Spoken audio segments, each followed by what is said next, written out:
যাক, টানা 5 হারের পর অবশেষে জয়ের দেখা পেল চেন্নাই সুপার কিংস তাদের সপ্তম ম্যাচে এসে। বলতে পারেন এটাই ছিল এই সিজনের তাদের প্রথম অ্যাওয়ে ম্যাচ জয়।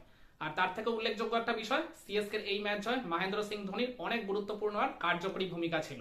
আগের দিন মুম্বাই ইন্ডিয়ান্সের পর এদিন চেন্নাই সুপার কিংস, আইপিএল এর ইতিহাসে এই সবচেয়ে সফল দুই ফ্র্যাঞ্চাইজ টিমের আবার যে জয়ের ধারায় ফিরে আসা, মানে বলতে পারেন এই চলতি আইপিএল এ এই দুই দল এখন কিন্তু যে কোনো সময় বা যে কোনো মুহূর্তে প্লে অফের রেসে ফিরে এলেও আসতে পারে। তাহলে এদিন লখনৌ আর চেন্নাই ম্যাচের টার্নিং পয়েন্ট আপনি কোনটাকে বলবেন?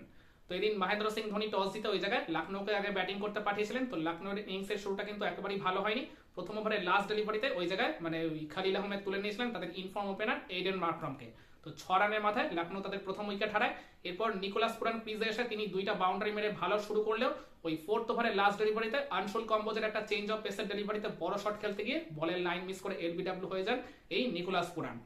প্রথমে যদিও আম্পায়ার ওটাকে আউট দেননি, পরে মহেন্দ্র সিং ধোনি রিভিউ নিয়ে ওটাকে আউটের ডিসিশনে কনভার্ট করেন, যার ফলে ইনফর্ম এই বিধ্বংসী ফর্মে থাকা বলতে পারেন নিকোলাস পুরান মাত্র 8 রান করেই প্যাভিলিয়নে ফেরত যান আর লখনৌ স্কোরটা হয়ে যায় 2 উইকেটে 23। এরপর তাদের ক্যাপ্টেন ঋষভ পান্ত তার আরেক ওপেনার মিচেল মার্শের মধ্যে একটা 50 রানের পার্টনারশিপ গড়ে ওঠে।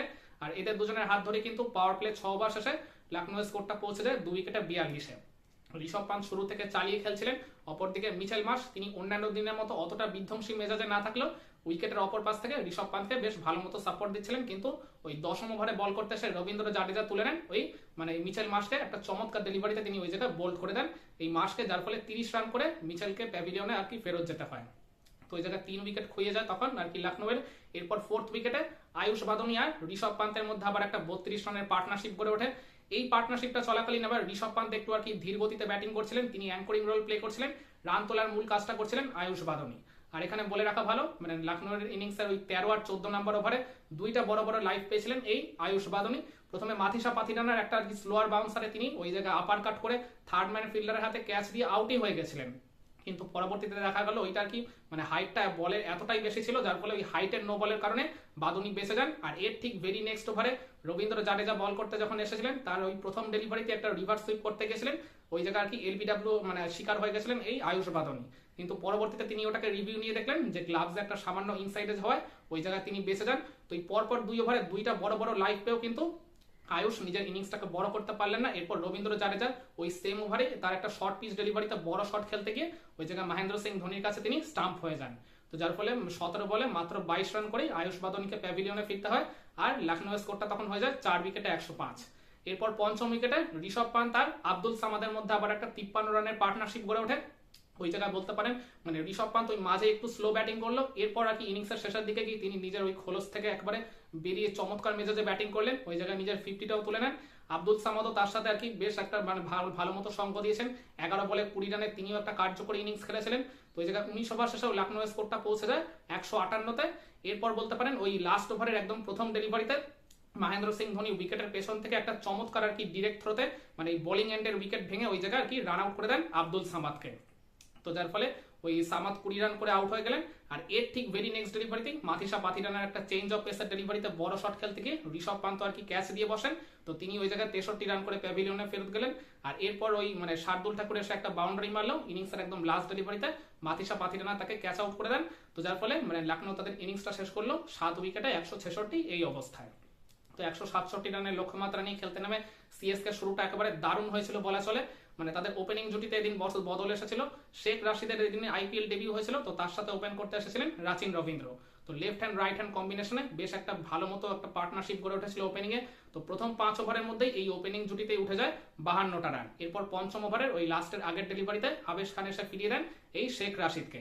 তো তিনি হয়তো খুব বড় ইনিংস খেলেননি, 19 বলে 27 রানের একটা ভালো ইনিংস খেলেছেন, কিন্তু এই পার্টিকুলার ইনিংসটা কিন্তু মানে শুরুতে যে চেন্নাইকে পজিটিভ স্টার্টটা এনে দিল তার পরবর্তীতে কিন্তু তাদের ব্যাটারদের একটা বেশ কনফিডেন্স গ্রো করেছিল বলাই চলে। তো এরপর ওই মানে সেকেন্ড উইকেটে রাহুল ত্রিপাঠী আর ওই মানে রাচিন রবীন্দ্রের মধ্যে আবার একটা 22 রানের জুটি গড়ে উঠেছিল। আর বলে রাখা ভালো ওই পাওয়ার প্লে 6 ওভারের মধ্যে সিএসকে স্কোরটা পৌঁছে যায় 1 উইকেটে 59-এ। এরপর নবম ওভারে বল করতে এসে এইডেন মার্ক্রাম তখন আবার ফিরিয়ে দেন ইনফর্ম ওই রাচিন রবীন্দ্রকে, যিনি কিনা মানে 37 রান করে বেশ একটা ভালো স্টার্ট পেয়ে গেছিলেন, কার্যকরী একটা ইনিংসও খেলেছিলেন বলা চলে। তো ওই জায়গায় তিনি স্লক সুইপ করতে গিয়ে এলবিডব্লিউ হয়ে যান। আর এর ঠিক ভেরি নেক্সট ওভারে ওই আরেক ব্যাটার রাহুল ত্রিপাঠীকে ফিরিয়ে দেন ওই মানে রবি বিষ্ণয়। তো তার একটা আর কি মানে লেগ ব্রেক ডেলিভারিতে খুবই সফট ডিসমিসাল হয়ে একবারে কটন বলে শিকার হয় রাহুল ত্রিপাঠী আউট হয়ে যান মাত্র 9 রান করে। তো পরপর 2 ওভারে 2 উইকেট খুঁয়ে তখন কিন্তু সিএসকে আবার বেশ কিছুটা চাপে পড়ে গেছিল। তো এরপর 4th উইকেটে রবীন্দ্র জাডেজা শিবম দুবের মধ্যে একটা 20 রানের পার্টনারশিপ গড়ে উঠলো। এটা আমি বলবো সেরকম খুব একটা কার্যকরী ছিল না, যথেষ্ট ধীর গতিতে তারা ব্যাটিং করছিল। এরপর 13 নম্বর ওভারে রবীন্দ্র জাডেজা ওই রবি বিষ্ণয়কে একটা বড় শট খেলতে গিয়ে তিনি ওই লং অনে ফিল্ডিং করে এইডেন মার্করামকে ক্যাচ দিয়ে বসেন। তো যার ফলে জাডেজাকেও সিঙ্গেল ডিজিটে আউট হয়ে প্যাভিলিয়নে ফেরত যেতে হয়। এরপর বিজয় শঙ্কর ক্রিজে এলো, তিনিও একেবারে সেভাবে সাপোর্ট দিতে পারেননি শিবম দুবেকে। তো ওই জায়গায় 15 নম্বর ওভারের একদম লাস্ট ডেলিভারিতে দিগ্বেশ রাঠির একটা ডেলিভারিতে তিনি ক্যাচ আউটের শিকার হন। তো এই জায়গায় আর কি 15 ওভার শেষে চেন্নাই স্কোরটা হয়ে যায় 5 উইকেটে 111। মানে হিসাব মতো লাস্ট 5 ওভারে তখন চেন্নাইয়ের জয়ের জন্য প্রয়োজন ছিল 56 রান। আস্কিং রেট তখন আর কি 11-এর উপর উঠে গেছে। তো তখন ওই জায়গায় ক্রিজে আসেন মহেন্দ্র সিং ধোনি। তখন ম্যাচটা বলতে পারেন অলমোস্ট 50-50 অবস্থাতেই পৌঁছে গেছিল, বা বলতে পারেন পাল্লাটা কিছুটা লখনৌয়ের দিকেই ভারী ছিল। কিন্তু এই জায়গায় 6ষ্ঠ উইকেটে মহেন্দ্র সিং ধোনি আর ওই শিবম দুবের মধ্যে যে 57 রানের অপরাজিত পার্টনারশিপটা গড়ে উঠলো, এই জুটিটার উপর ভর করেই কিন্তু সিএসকে এই ম্যাচে তাদের জয়টা নিশ্চিত করলো। তো ধোনি ওই জায়গায় 11 বলে 26 রানের একটা বিস্ফোরক ইনিংস খেলেছিলেন বলা চলে। 4টা বাউন্ডারি, একটা ওভার বাউন্ডারি তিনি মেরেছেন। মানে তার এই পার্টিকুলার ইনিংসটার জন্যই কিন্তু মানে উইকেটের অপর পাশে বেশ ভালো মতো স্ট্রাগল করা শিবম দুবে মানে একটা আর কি তিনি সাপোর্ট পান। তো ইনিংসের শেষের দিকে গিয়ে তিনিও একটা দুটো বাউন্ডারি নেগোসিয়েট করেছিলেন। কিন্তু আমি বলবো ধোনির এই ইনিংসটা কিন্তু মানে এই ম্যাচে অনেক বড় একটা প্রভাবকের ভূমিকা পালন করেছে। তো এই জায়গায় আর কি মানে সিএসকে শেষমেশ 3 বল বাকি থাকতে তাদের জয়ের জন্য প্রয়োজনীয় রানটা তুলে নেয়, যার ফলে লখনৌকে তারা ম্যাচটা হারিয়ে দেয় 5 উইকেটের ব্যবধানে। তাহলে এবার প্রশ্ন আসতে পারে এই লখনৌ আর চেন্নাই ম্যাচের টার্নিং পয়েন্ট আপনি কোনটাকে বলবেন? আপনারা বলতে পারেন ওই লখনৌয়ের 2 ইনফর্ম ব্যাটার, তাদের ওপেনার এইডেন মার্করাম আর নিকোলাস পুরান। এই 2 ব্যাটার মানে এর আগের ম্যাচে লখনৌকে জেতাতে অনেক বড় একটা গুরুত্বপূর্ণ ভূমিকা পালন করেছিলেন। দুজনেই বড় বড় 2টা ইনিংস খেলেছিলেন। কিন্তু এই পার্টিকুলার ম্যাচটায় তারা মানে বড় ইনিংস খেলা তো দূরের কথা, ন্যূনতম কন্ট্রিবিউশনটাও করতে পারেনি। একেবারে ইনিংসের শুরুর দিকে মানে প্রথম পাওয়ার প্লের মধ্যেই তারা নিজেদের উইকেটগুলো হারিয়ে আসে। তো এটা ডেফিনেটলি লখনৌকে কিন্তু শুরুতেই অনেকটা ব্যাকফুটে ঠেলে দিয়েছিল। তো এইটা এই ম্যাচের টার্নিং পয়েন্ট হতে পারে। কিংবা বলতে পারেন মিচেল মার্শ এদিন 30টা রান করলেও তিনি কিন্তু একেবারেই up to the mark batting করতে পারেননি। মানে মিচেল মার্শ সুলভ ব্যাটিং একেবারেই করতে পারেননি। আগের ম্যাচগুলোতে তিনি যে পার্টিকুলার ম্যাচগুলো বড় ইনিংস খেলেছিলেন সেগুলোতে কিন্তু প্রত্যেক কটাতেই দেওয়া স্ট্রাইক রেট ছিল 160 বা 170 প্লাস। তো ডেফিনেটলি মিচেল মার্শের এই ধীর গতিতে ব্যাটিংটাও এই ম্যাচের টার্নিং পয়েন্ট হতে পারে। কিংবা বলতে পারেন লখনৌয়ের ওই আর কি মিড ফেজে খুবই ধীর গতিতে ব্যাটিং করা। খেয়াল করে দেখবেন 10 ওভার শেষেও লখনৌয়ের স্কোরটা ছিল 78, আর all of a sudden 15 over শেষে তাদের স্কোরটা দেখাচ্ছিল মাত্র 109। মানে মাঝের এই 5টা ওভারে মানে মিড ফেজের এই গুরুত্বপূর্ণ 5 ওভারে তারা তুলতে পেরেছিল মাত্র 31টা রান, আবার খুইয়ে ফেলেছিল একটা উইকেট।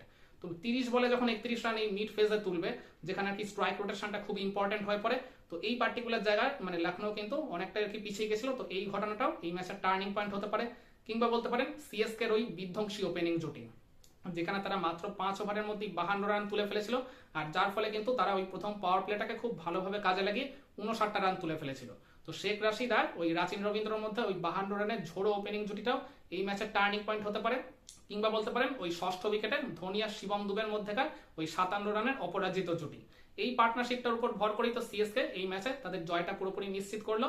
বা বলতে পারেন ধোনির ওই 11 বলে 26 রানের ওই লিটিল ক্যামিও, ওই বিধ্বংসী আর কি ইনিংসটা, যেটা দলের জন্য সবচেয়ে আর কি কার্যকরী ভূমিকা পালন করেছে দিন শেষে, তো এইটা এই ম্যাচের টার্নিং পয়েন্ট হওয়ার দাবিদার রাখে। কিন্তু আমার কাছে এই সবকিছু পেরিয়ে এই লখনৌ আর চেন্নাই ম্যাচের যেটা আলটিমেট টার্নিং পয়েন্ট মনে হয় সেটা হলো ওই ঋষভ পান্তের ওই মিড ফেজে প্রচন্ড ধীর গতিতে ব্যাটিং। খেয়াল করে দেখবেন মিচেল মার্শ আউট হওয়ার আগে পর্যন্ত ঋষভ পান্তের স্কোরটা ছিল 17 বলে 28, আর আয়ুষ বাদমি আউট হওয়ার পরে পরে তার স্কোরটা ওই জায়গায় দেখাচ্ছিল 39 বলে 40। মানে মাঝের এই মিড ফেজটায় তিনি ওই জায়গায় 22টা বল খেলে করেছেন মাত্র 12টা রান। মানে তার স্ট্রাইক রেট ওই জায়গায় ছিল 50-এর প্রায় কাছাকাছি। তো এই জায়গায় আপনি দলের ক্যাপ্টেন হয়ে যখন মানে এইরকম নেগেটিভ অ্যাপ্রোচে ব্যাটিং করবেন, মানে আপনি যখন ওই জায়গায় স্ট্রাইক রোটেশন ঠিকভাবে করতে পারবেন না, আপনি যখন স্ট্রাইক রেটটা ঠিকভাবে মেনটেন করতে পারবেন না, 22 বল খেলে যখন মাত্র 12 রান করবেন, এটাই তো বলতে গেলে লখনৌকে দিন শেষে অনেকটা পিছিয়ে দিয়েছে, তাদের স্কোর কার্ডে অনেক বড় একটা ইম্প্যাক্ট জেনারেট করেছে। না হলে তার এই ধীর গতিতে ব্যাটিংটা না হলে কিন্তু লখনৌ দিন শেষে আরো 15 থেকে 20টা রান বাড়তি করলেও করতে পারতো, আর যার ফলে কিন্তু তারা ম্যাচটা জিতে গেলেও যেতে পারতো। তো আমার কাছে এই ঋষভ পান্তের ওই মিড ফেজে ওই স্লো ব্যাটিং মানে 22 বলে যে তিনি মাত্র 12 রান করলেন, এটাই এই লখনৌ আর চেন্নাই ম্যাচের আলটিমেট টার্নিং পয়েন্ট। একমত হবেন আমার সাথে, নাকি আপনার কাছে এই ম্যাচের টার্নিং পয়েন্ট অন্য কিছু ছিল? কমেন্ট করে আপনার মতামতটা জানাতে পারেন।